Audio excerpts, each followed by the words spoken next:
Hello, bienvenue dans cette vidéo. Aujourd'hui, nous allons voir comment valider les données de nos utilisateurs, que ce soit via les formulaires HTML standard ou via une API qu'on exposerait à nos utilisateurs. Alors, comme il est de coutume sur Laravel, il nous propose plusieurs façons de faire les choses. Aujourd'hui, nous allons voir 2-3 façons de le faire. Après, à la fin de la vidéo, nous allons essayer de customiser les règles de validation, d'introduire de nouvelles règles, etc. etc. Donc je vous invite à rester jusqu'à la fin et je vous invite également à vous abonner à la chaîne. Et puis on commence tout de suite. Here we go.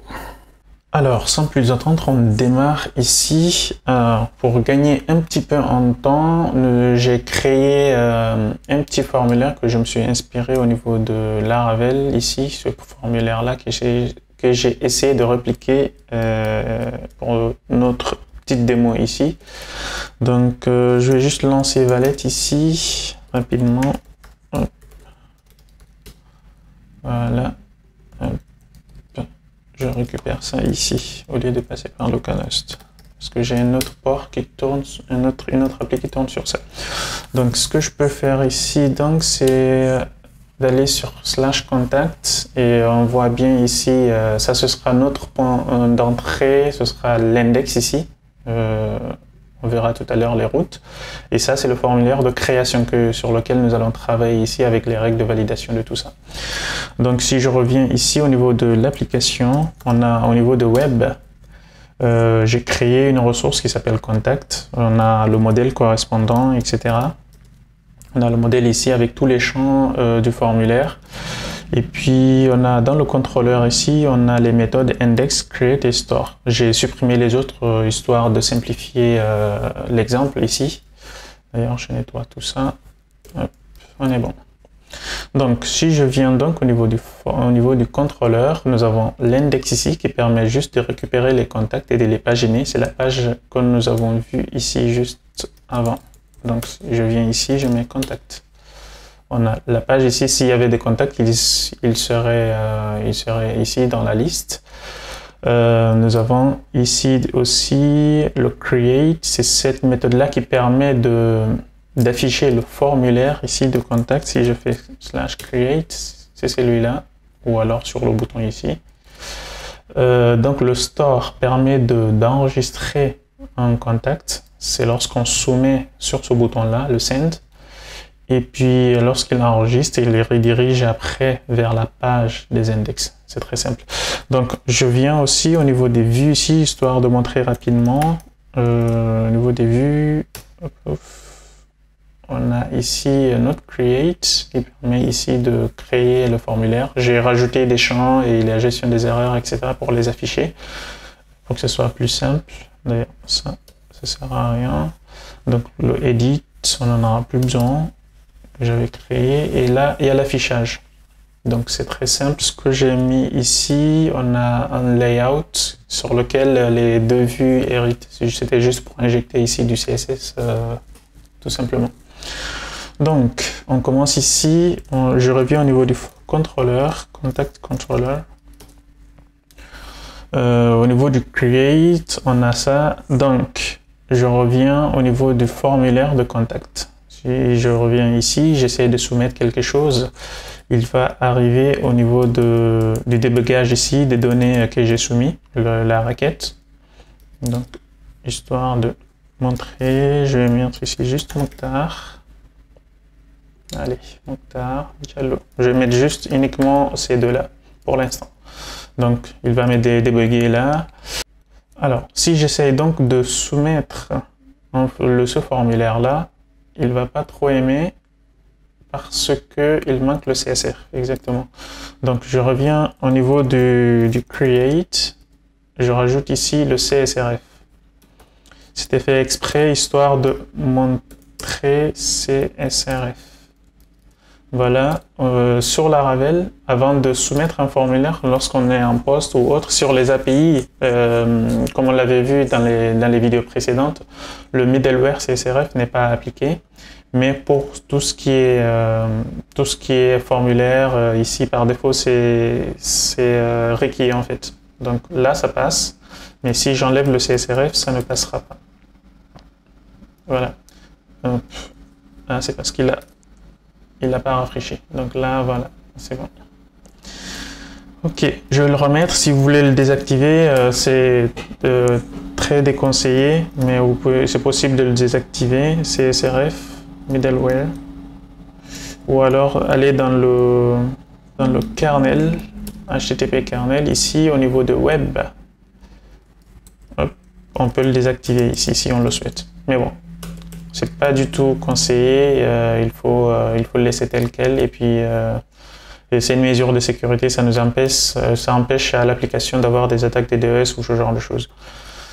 Ok, ici donc je vais le laisser. Alors maintenant qu'on l'a, je rafraîchis, Firefox qui rafraîchit pas toujours. Je vais donc mettre ces deux-là, le prénom et le nom. Donc si je soumets, on voit bien que ici j'ai mon prénom et le nom, et les autres sont à nul. Donc ici, je reviens au niveau du contrôleur. Pour valider ces données-là, il y a plusieurs méthodes. Nous allons voir ici un truc rapidement. Ce qu'on ferait avec du PHP natif, on va dire, sans framework. On serait passé par exemple par le post, etc. et récupérer ici les champs des inputs, le first name et last name. Mais vu que nous sommes ici avec un framework qui a un PSR, des requests de PSR, on peut directement récupérer ici les champs là selon les standards, le first name et le last name ici par exemple. Pour l'instant, je vais juste prendre celui-là et je vais le débugger.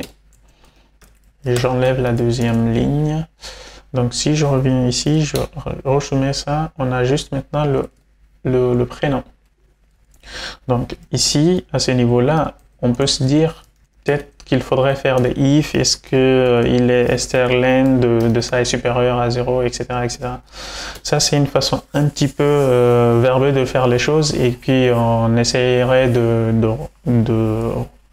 recréer la roue. C'est tout ce qu'on veut éviter ici, parce qu'on utilise un framework qui a déjà pas mal de choses d'implémenter de base. Donc ici, au niveau de request, la première méthode qu'on peut voir ici, c'est validate. Ici, on a validate, et ici, ensuite, on a un param, on verra ça après. Au niveau des validate, on prend la requête, et lui, il nous valide les données. Par exemple, si je peux dire ici le first name, je peux le dire qu'il est requis, par exemple, c'est un champ requis. Je peux mettre ça en tableau, ou alors en string en les séparant par pipe. C'est pareil. C'est pareil, les deux écritures là, je peux écrire soit de cette façon là, ou alors faire quelque chose comme ceci, et de les mettre en tableau. Donc je peux dire que c'est quelque chose comme ça. Alors je viens ici. Ce que je peux faire... Alors la méthode ici, je reviens au niveau de la méthode. La méthode, lorsqu'elle passe ici, elle nous retourne un tableau. Par exemple, validated. Je vais juste mettre ici un validated data, ou data tout simplement. Je vais maintenant débugger data. Alors, dans ces data, il y aura juste le champ qui est passé ici, les champs qui sont passés. Si le formulaire ne passe pas, il va abandonner à cet endroit-là, il va lever une exception, il va nous retourner sur le formulaire initial ici en envoyant les exceptions, les erreurs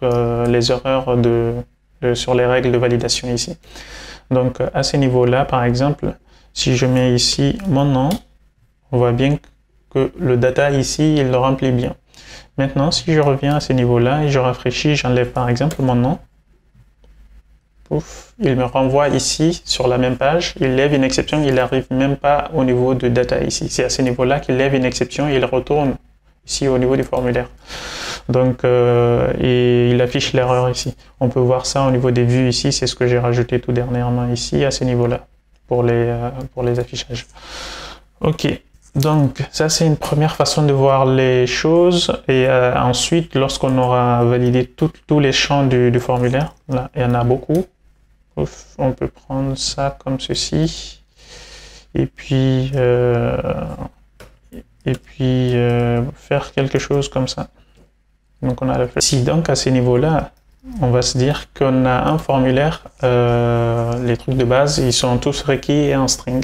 Le phone number, on peut le laisser ici, on peut faire des regex si on le souhaite. On peut le rajouter, les regex, comme ce qu'on ferait avec du PHP natif, les preg-match ou ce genre de choses.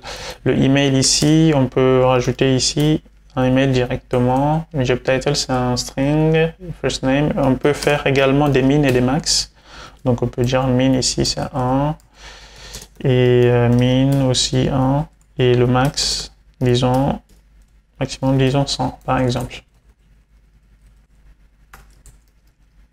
Allez, on rajoute ici un petit 0 pour les détails. Alors maintenant, si je reviens ici, ouf, il me dit que tous ces champs-là sont requis, etc. Donc, ça c'est une première façon de voir les choses. Alors, je resoumets un formulaire, par exemple, avec quelque chose de... Allez, sudo dev Mokhtar Gmail 1, 2, 3, 4 hop. Hello. Donc si je soumets ça, il va me débugger cette partie-là. On a bien les données qui sont valides. C'est uniquement les données qui sont valides, même si on rajoute d'autres formulaires. Par exemple, si j'enlève la partie, le first name ici, je vais juste le commenter. Celui-là, il apparaît ici. Si je resoumets le formulaire, il ne va pas apparaître parce qu'il n'apparaît pas dans les données qui ont été validées. C'est les données safe en quelque sorte. Donc ça, c'est une première façon de voir, de valider les données. Nous pouvons également avoir, avoir quelque chose qui ressemble à ceci. Nous pouvons également valider les données depuis le contrôleur. Alors, il y a une méthode ici qui s'appelle thisValidate, qu'on peut appeler ici. On a donc la requête et ici les règles qu'on a mis juste ici. Ça, c'est les règles. On peut d'ailleurs les enlever à ce niveau-là. Je vais juste mettre un tableau ici pour l'instant. Rules. Voilà. Donc, on peut avoir la requête ici qui vient de passer, qu'on vient de nous envoyer au niveau du store, et les règles de validation. À ce niveau-là, on peut aussi réutiliser ici si on le souhaite, mais bon. Hop. On va juste faire ça, comme ça. On va utiliser maintenant cette deuxième méthode. Elles sont pareilles. Si j'essaie de resoumettre, ouf, ça passe, ça continue de marcher. Alors, la troisième façon de faire, ce serait donc, au lieu de passer ici au niveau de request, parce qu'en quelque sorte, le contrôleur, bien entendu, le contrôleur, c'est lui qui contrôle la logique, on va dire, des choses. Mais pour alléger un petit peu cette partie-là, parce que si on essayait, par exemple, de faire d'autres contrôles en plus que ça, si est-ce que l'utilisateur, il a des droits ou ce genre de choses, ça c'est un petit peu, c'est pas trop le job du contrôleur en quelque sorte de faire ça. Il y a, sur Laravel en fait, ils essayent d'externaliser cette partie-là sur les form requests et les policies que nous n'allons pas voir aujourd'hui. Mais au niveau des form requests, nous pouvons créer un nouveau, au lieu de prendre le request de base, on peut avoir quelque chose qui s'appelle un form request qu'on peut créer à partir du terminal ici. Je peux donc revenir ici et faire artisan make request et mettre ici par exemple store contact request. Vous n'êtes pas obligé de suivre la même nomenclature, c'est juste par standard, on rajoute request pour les séparer. Lorsqu'on tape cette commande là, il va créer une classe qui s'appellera donc au même nom. Si je viens ici, je la recherche. À ce niveau là, au niveau de app, depuis la racine du projet app http request. C'est là qu'il store, qu'il enregistre les fichiers générés de form request. On voit bien qu'il hérite bien du form request de base de Laravel.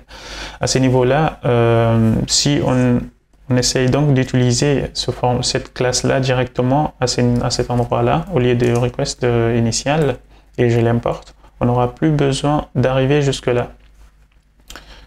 Cette partie-là, on enlève les règles ici et du coup on les mettra au niveau du request ici, au niveau des rules. Il y a une méthode qui est déjà prévue pour ça. L'avantage de cette classe, c'est qu'on peut customiser pas mal de choses. On peut par exemple avoir ici pour les autorisations, est-ce que l'utilisateur qui essaye de soumettre est-ce qu'il a les droits ou pas. On pourrait le matcher ici avec les tokens, etc., etc. This user, par exemple, on a ici directement les users, on peut passer par un guard, comme on voudra, et faire ici, alors celui-là en général c'est l'éditeur qui n'arrive pas trop à s'y retrouver, mais si je dis que par exemple il a has access token, has personal access token ou API token en utilisant Sanctum par exemple, on peut directement passer ici faire des habilitations ici. Est-ce qu'il a droit de modifier ou de rajouter quelque chose? On peut rajouter ici des habilitations. Est-ce qu'il a droit de can update contact ou create contact, ce genre de choses. On peut vraiment aller à quelque chose de très poussé. Là maintenant, ça va pas passer si je reviens juste à l'écriture initiale, le false, parce qu'il dit que l'utilisateur qui arrivera à cet endroit-là n'a pas les droits d'utiliser, n'a pas le droit de passer ici au niveau, il n'est pas autorisé. Donc si je reviens donc au niveau du formulaire ici, je réessaye, il dit que l'action n'est pas autorisée. Donc c'est cette méthode-là, on peut la remettre à true ici ou la supprimer carrément à cet endroit-là et il nous reste là, il nous laissera tranquille maintenant. Donc je rafraîchis, pouf, on a donc quelque chose comme ceci. Très bien. Alors ici on a donc les règles de validation, ça veut dire que les règles ici sont passées. Et puis, donc le form request, je reviens au niveau du contrôleur. À cet endroit-là, je reprends les datas qu'on avait avant. Je prends le request et là, on peut avoir directement validated. Hop, non. Validated. Celui-là. On n'aura plus besoin de spécifier ici des règles. Tout se passera maintenant au niveau du form request. Donc, on peut débugger ici comme ce qu'on a fait pour les deux autres. Il faut que je réduise celui-là. Voilà. Ouf. Là, elle me dit que ça ne marche pas. Yellow. Solo.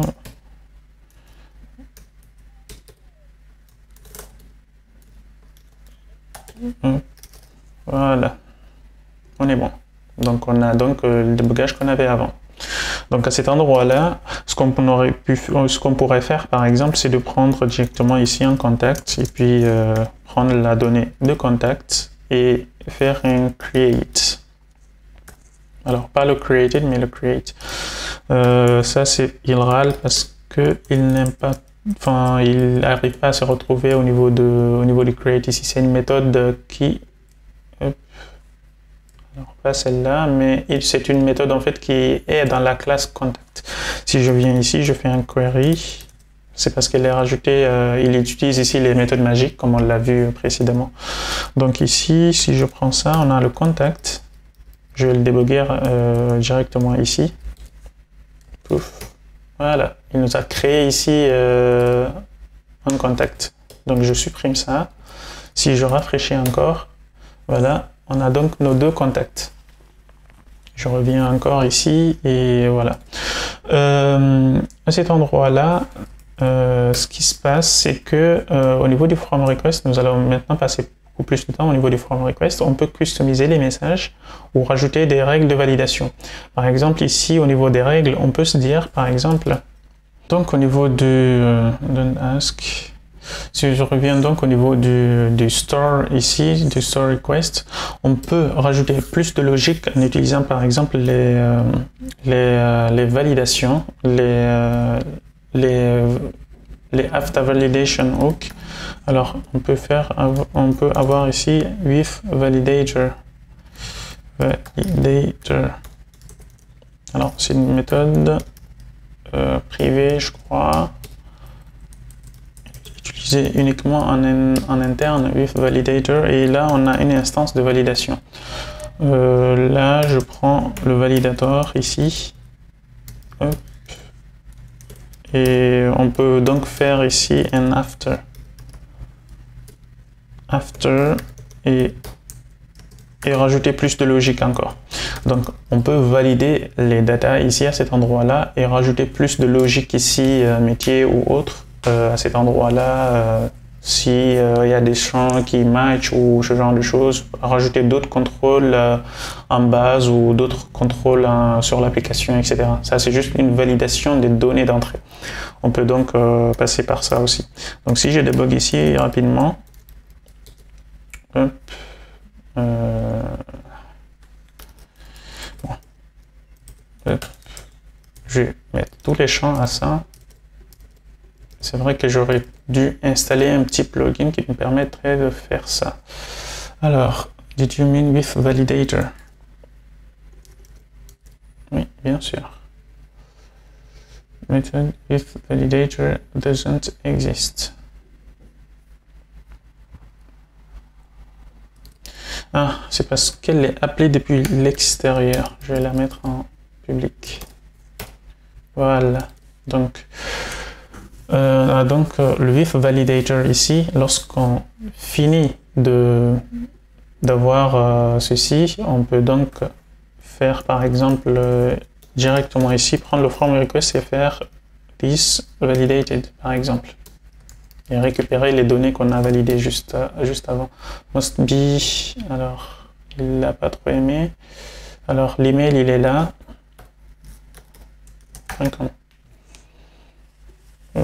Et voilà. Et puis, comme on a vu ici, pour le cas des emails ici, on peut empêcher cette partie-là en indiquant ici stop on first failure. On peut le mettre à true. Et du coup, à cet endroit-là, il va essayer de passer linéairement comme ça. S'il y en a une des règles qui échoue, il ne va pas passer au reste, il va directement lancer l'exception. Par défaut, il est à false, il va essayer de valider tout et avoir toutes les erreurs au niveau côté front. Donc c'est une préférence, chacun à voir comment il veut gérer cela dans le formulaire. Ok, pour les messages également, on peut customiser ces messages ici. Disons que je veuille faire quelque chose comme ceci et prendre par exemple pour le cas de first name ici, pour le cas de first name, dire que mettre en français si je souhaite mon prénom, erreur prénom, disons. Alors c'est pas la meilleure façon de traduire, on a déjà un dossier langue ici que nous allons voir après. Ici donc si je viens, je reviens à cet endroit-là, je supprime le first name et je soumets, par exemple. Il va me dire le truc ici, required, et rajouter la règle en fait qui a échoué. Donc erreur prénom. Donc on a bien ceci. On peut également renommer les attributs. Ça c'est pour customiser les messages.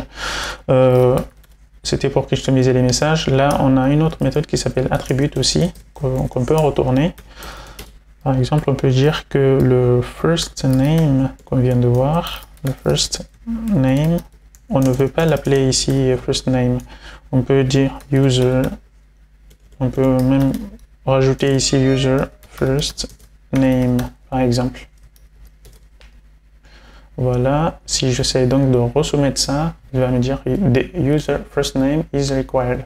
Alors, vous vous demandez peut-être d'où viennent ces messages-là. En fait, ils viennent au niveau du dossier de langue ici. Alors, ils l'ont sorti depuis Laravel 9, ils sont plus dans ressources. Les dossiers de langue, il est depuis la racine. On a anglais ici. On a donc les validations. On voit ici toutes les règles par défaut qui viennent avec le framework. On a donc, si je recherche ici le required, il est là. En fait, ce qu'il fait, il va prendre ici le nom de l'attribut de attribute field is required. C'est ce qu'il essayait de faire là. Là, c'est parce que je l'ai renommé this the attribute field is required. C'est ce qui est là.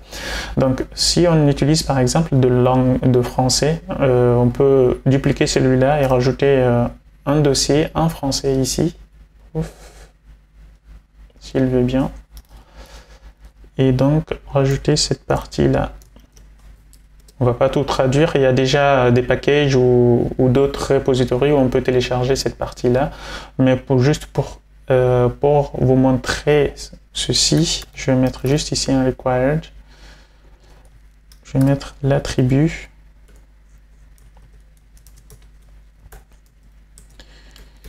Ou le champ attribute est requis. Ok, le champ attribute, ça est requis. Pour changer ici, pour qu'il prenne le français au lieu de l'anglais, il faut aller au niveau de votre .env, au niveau des fichiers d'environnement, et changer la langue ici. Alors, c'était quoi déjà? Il me semble que c'est app langue. Je vais aller dans la config. App config app. Il y a un truc de langue ici, local, voilà. On peut donc changer, soit changer ici à FR ou faire directement quelque chose ici comme pour les autres, app langue ou local. Donc par défaut remettre l'anglais, si on le souhaite. Parce que toutes les autres règles vont s'adapter à ça. Et puis aller au niveau de .env, changer ici et mettre local, mettre en français. Donc à cet endroit-là, maintenant, désormais, si j'essaie de resoumettre quelque chose, il va me prendre la partie française plutôt, les erreurs en français. Donc on voit bien qu'il a changé, il a switché. C'est l'avantage d'utiliser ces règles de validation qui viennent déjà avec le framework. Donc, ensuite, qu'est-ce qu'on pourrait voir également? Ces règles de validation, il y en a plusieurs. Si je reviens au niveau du site de Laravel ici, allez, Laravel. Au niveau de la documentation, validation, on a ici Available Validation Rules.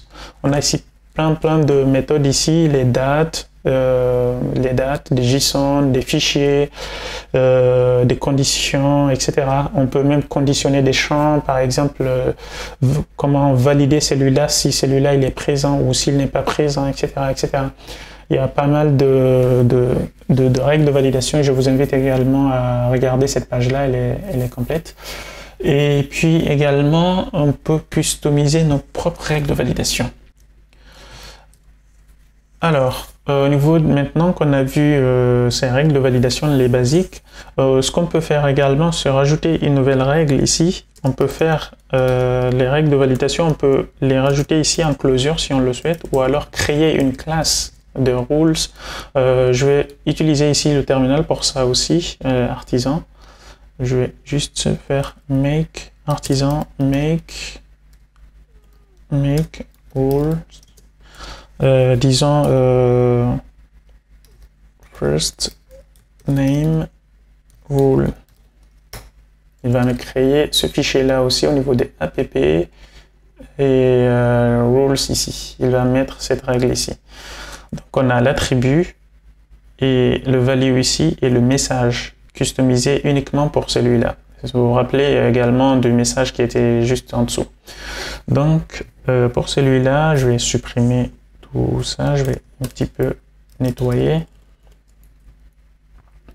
Il retourne bien entendu un booléen, celui-là un string. Hop. Un booléen pour indiquer s'il passe ou s'il ne passe pas.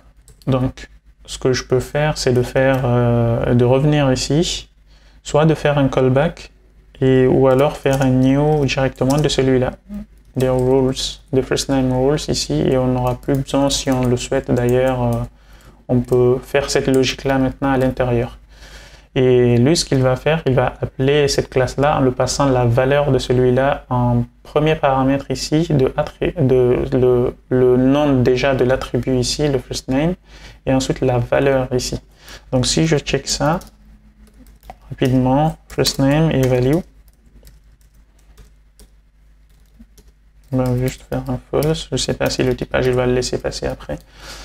De toute façon, l'autre c'est never return. Donc si je passe ça, pouf, on a bien le first name ici et l'autre il est à nul parce que le champ ici il est vide. Par exemple, si je mets test, proof. On a donc, ça c'est le nom de l'attribut et ça c'est la valeur.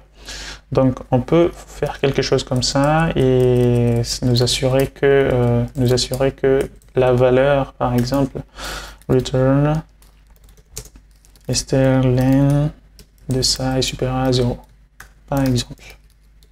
Voilà. Ou supérieur à 10 ou un truc comme ça, comme on le souhaite. Et voilà, si j'essaie donc de rafraîchir et de passer ça, il me l'a créé donc le test ici, je sais pas d'ailleurs où il est. Donc voilà. Et puis cette fonction également, au lieu de créer toute une classe, on peut uniquement passer une callback ici au niveau du request. Au lieu de créer toute cette classe, on peut uniquement faire ceci et faire notre logique ici si on le souhaite. Après, c'est une écriture, chacun ses préférences, ou il y a certains aussi qui préfèrent le mettre ici, ou rules ici, et faire ici le callback. Alors, comme vous le savez, avec depuis PHP 7.1, on peut faire quelque chose comme ça, et mettre ici, par exemple, strlen de value, si on le souhaite. Et puis voilà. Et au lieu de faire tout ça, mettre uniquement ça. C'est exactement la même écriture qu'on a mis ici. Voilà. Également, donc, au lieu de passer par toutes ces règles qui étaient là, par exemple, on peut également utiliser ce qu'on appelle les custom rules, qu'on peut définir nous-mêmes, et notamment si ces règles... s'il y a beaucoup plus de règles ou que les règles sont un petit peu spécifiques à notre application, qui n'est pas des règles similaires de base sur Laravel, ce qu'on peut faire également, c'est d'étendre ces règles de validation. Donc on va aller dans un service provider, par exemple app service provider ici, ou alors créer nous-mêmes un service provider qui permettra d'enregistrer les règles de validation. Donc pour faire simple, moi je vais venir au niveau du app service provider ici, et le mettre donc par exemple prendre la façade de validation, validator plutôt, la façade validator, la façade, voilà, prendre la façade et faire extend implicit, prendre ici par exemple valider le nom ou le prénom. Voilà, juste pour être sûr que le truc il n'existe pas, pour vous montrer. Alors c'est les mêmes paramètres qui sont dans les rules tout à l'heure qu'on a vu. Je vais le mettre comme ceci. On a ici, je vais juste les nommer pour que le formatage soit un petit peu clean. Extension. Et en dernier paramètre, on a le message. Le message qu'on a vu au niveau de règles de validation, au niveau du rules ici, tout à l'heure. Au niveau de celui-là, le message, c'est pareil que de l'autre côté. Par défaut, il est à nul et il va juste dire que les données n'est pas valide à cet endroit-là, si on l'enlève. Donc, si je reviens à cet endroit-là, on a donc la même signature ici. Je reprends ça. Il est censé retourner un booléen. Donc, je peux enlever d'ailleurs tout ça. C'est une fonction, donc on peut se permettre d'utiliser ici les arrow functions et faire notre strlen de tout à l'heure, de value plutôt, supérieur à 0, par exemple. Non, très court.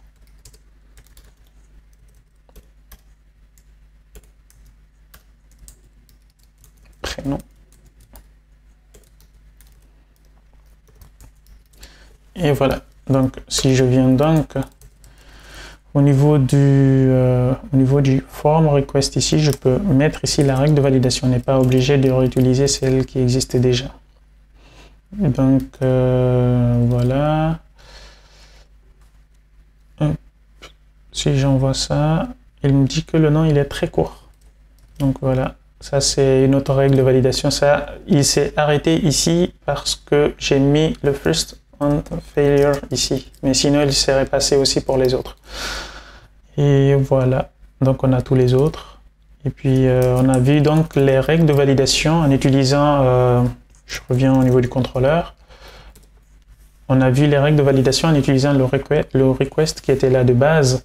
Et puis on a vu le this validate qu'on peut valider également avec le contrôleur ici. On a juste à le passer. Et puis on a vu donc les form requests également, les rules qu'on peut customiser dans le form request ou ailleurs d'ailleurs. On n'est pas obligé uniquement d'utiliser ça ici. On a également, ce que j'ai oublié de mentionner, on a également une façade qui permet de faire ça. Là, pour éviter de stopper tout ça ici, ce que je peux faire, c'est de rajouter une autre façade. On a une validation. Ici, alors non, c'est le validator plutôt. La façade que je veux. Mince. Ok, validator, je prends la façade. On a donc un validate ici, ou alors si on veut avoir un validator, on peut faire un make ici, on envoie les datas, les données, etc. Donc on peut validate ici des données qui ne viennent pas d'ailleurs depuis les trucs d'un utilisateur. On peut parfois arriver dans notre application et qu'on ait besoin de valider des données et de lancer une exception, etc. Donc on peut prendre ici, supposons un array, peu importe, et mettre ici des règles de validation. Mettre ici des logiques des règles de validation. Également, même dans cette façade-là, on peut toujours réutiliser les règles qu'on a vues tout à l'heure. Par exemple, on peut réutiliser les first name rules, ou alors le valider le prénom, ou ce genre de choses. Et voilà, on arrive donc à la fin de la vidéo. N'hésitez pas à me dire en commentaire si vous aimez ce format-là. C'est vrai qu'elle est un petit peu longue par rapport à ce qui était prévu. Mais voilà, j'espère qu'elle vous aura été un petit peu utile. Et puis, on se retrouve donc à la prochaine. Ciao.